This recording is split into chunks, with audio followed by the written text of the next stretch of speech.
আচ্ছা, আজকে আমরা চ্যাপ্টার 2-তে 2.1 আমরা স্টার্ট করব। মানে আমি এমনটাই বলেছিলাম, দ্যাট মিন্স গতকাল যেহেতু অফ ছিল, গতকাল থেকে আমাদের 2.1টা স্টার্ট করার কথা ছিল। ওকে, সো আজকে তোমার কাছে যে পড়াটা গেছে ওটা কিন্তু গতকালেরই পড়া। ওটা তুমি দেখবে যে ওখানে টিউসডে লেখা আছে। আমি যেহেতু এক সপ্তাহটা আমি একসাথে রেডি করে ফেলি, তো আমি ব্যাক পড়াটা আমি আর নষ্ট করলাম না, মানে আগেরটাই মঙ্গলবারেটা তোমাকে আমি আজকের জন্য দিয়ে দিয়েছি। আচ্ছা, ওখানে চ্যাপ্টার 2 থেকে আমরা যেহেতু একদম প্রথম থেকে যেহেতু আমাদের অ্যালজেব্রা মোটামুটি সলভ করা হলো, অ্যারিথমেটিক কিন্তু আমরা বলতে গেলে একদমই কম ধরেছি। যখন আমি তোমার ওখানে গিয়েছিলাম তখনও কম ধরা গেছে, আর এখন তো একদমই করানো যায়নি। তো আমি 2.1টা থেকে স্টার্ট করছি, আর এই ক্ষেত্রে আমি একদম স্টার্টিং থেকে করাচ্ছি। মানে দেখা যায় যে আমরা শুরু থেকে ম্যাথটা শুরু করে দিলে আমাদের খুঁটিনাটি কিছু জিনিস জানার থাকে, যে জিনিসটা আমরা অ্যাভয়েড করে যাই। মানে অনেক সময় দেখা যায় যে ডেফিনিশন জানি না, অথবা কোনো একটা ক্যালকুলেশন কীভাবে ক্লিয়ার হবে সেটা আমরা জানি না। সো ওই ক্ষেত্রে আমি একদম ডেফিনিশন থেকে স্টার্ট করলাম। ডেফিনিশন বলতে যেমন দেখো 2.1-এর আমাদের চ্যাপ্টারটা হচ্ছে যে রেশিও অ্যান্ড পার্সেন্টেজ। ঠিক আছে, রেশিও মানে হচ্ছে, রেশিওকে আমরা বাংলায় বলি যে অনুপাত, আর পার্সেন্টেজকে হচ্ছে শতাংশ। পার্সেন্টেজ মানে আমরা পার্সেন্টেজের ক্যালকুলেশন কিন্তু ঠিক এভাবে বের করি, দ্যাট মিন্স আমরা 100। ওকে, আর রেশিওর সাইন হচ্ছে এটা। ঠিক আছে, রেশিওর লেফটে একটা নাম্বার থাকে, রেশিওর রাইটে একটা নাম্বার থাকে। ঠিক আছে, আমি আগে দুটো ফিগারে তোমাকে সাইনটা বুঝিয়ে দিলাম।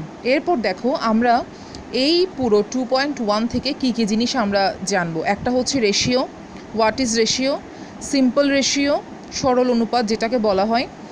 পার্সেন্টেজ থেকে কেমন করে ফ্র্যাকশানে নিতে হয়, ফ্র্যাকশানের মধ্যে উপরে নিউমারেটর নিচে ডেনোমিনেটর থাকে, সেটা আমরা জানি। সো একটা পার্সেন্টেজ দেওয়া থাকবে, ওখান থেকে আমরা কেমন করে ফ্র্যাকশানে নেব।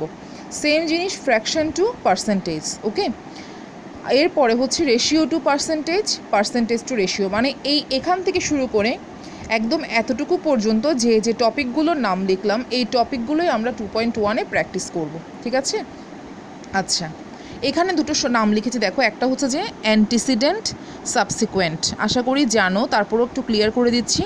অ্যান্টিসিডেন্ট, সাবসিকুয়েন্ট এই দুটো নাম এই সাইনের ক্ষেত্রে ইউজ করা হয়, মানে এই তোমার রেশিওর সাইনের ক্ষেত্রে ইউজ করছি। অ্যান্টিসিডেন্ট বসে লেফটে যে নাম্বারটা থাকে সেটা, আর সাবসিকুয়েন্ট হচ্ছে রাইটে যে নাম্বারটা থাকে সেটা। ঠিক আছে, দ্যাট মিন্স ধরো 2.5 লিখলাম। 2.5-এর মধ্যে আমাকে যদি বলা হয় যে find out the antecedent and subsequent, এটা হচ্ছে যে অ্যান্টিসিডেন্ট, এটা হচ্ছে সাবসিকুয়েন্ট। ওকে, আচ্ছা এবার পেজ 50 থেকে 51 তোমার বুকের মধ্যে। ওকে, ওখানে কিছু ডেফিনিশন আছে, definition of all kinds of ratio. যেমন ধরো সিম্পল রেশিও, তারপর হচ্ছে তোমার ইউনিট রেশিও, দেন ইনভার্স রেশিও, ওকে, কম্পাউন্ড রেশিও, এই ধরনের কিছু ডেফিনিশন আছে। আমি তোমাকে বলবো না যে তুমি প্রত্যেকটা ডেফিনিশন নিজে থেকে বুঝে যাবে, বাট আমি তোমাকে এটাই বলবো যে তুমি ডেফিনিশনগুলো পড়ার আগে, যেমন তুমি সিম্পল রেশিও পড়ছো, সিম্পল রেশিওটা পড়ার আগে তুমি আগে নাম্বারটা দেখবে যে কোন নাম্বারটা সিম্পল রেশিও।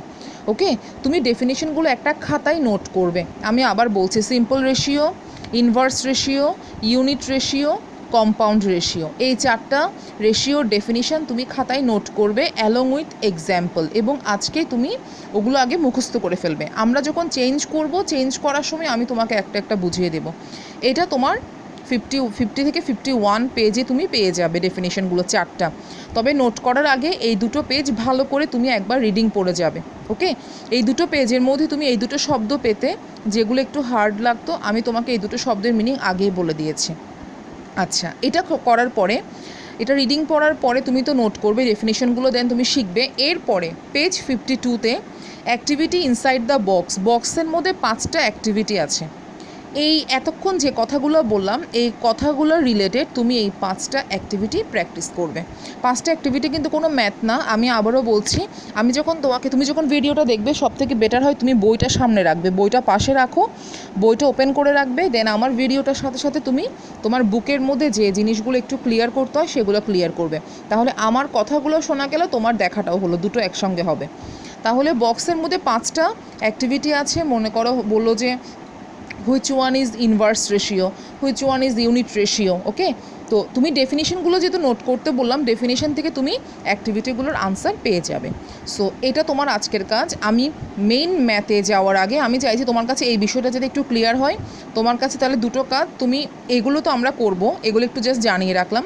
50 থেকে 51 পেজে ডেফিনিশন প্রথমে পড়বে, আগে বুঝে মানে তোমার পয়েন্ট টু পয়েন্ট একটু দেখবে।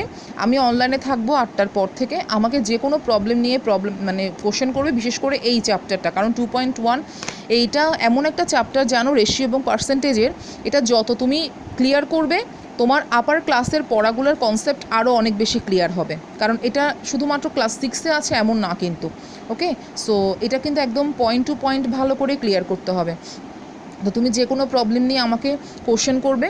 ইভেন পড়ার সময় যদি কোনো শব্দের অর্থ না বুঝো, যেমন এই দুটো যেমন করে বলে দিলাম, এরকম হয়তো আরও অনেকগুলো ওয়ার্ড আছে, আমাকে একটু প্রশ্ন করবে। আমি থাকবো অনলাইনে 8টার পরে। এটা করবে আজকে, একটু পড়বে, পড়ে নোট করবে রেশিও ডেফিনিশনগুলো, আর 52-র অ্যাক্টিভিটিগুলো তুমি আজকে একটু প্র্যাকটিস করবে। আমাকে এই ম্যাথের ছবিটা অবশ্যই আজকে পাঠাবে, শুধু এই ম্যাথের না, এখন থেকে 2.1-এ যতগুলো ম্যাথ করাবো সবগুলো ম্যাথের ছবি তুমি আমাকে একটু করে পাঠাবে, ঠিক আছে? Thank you.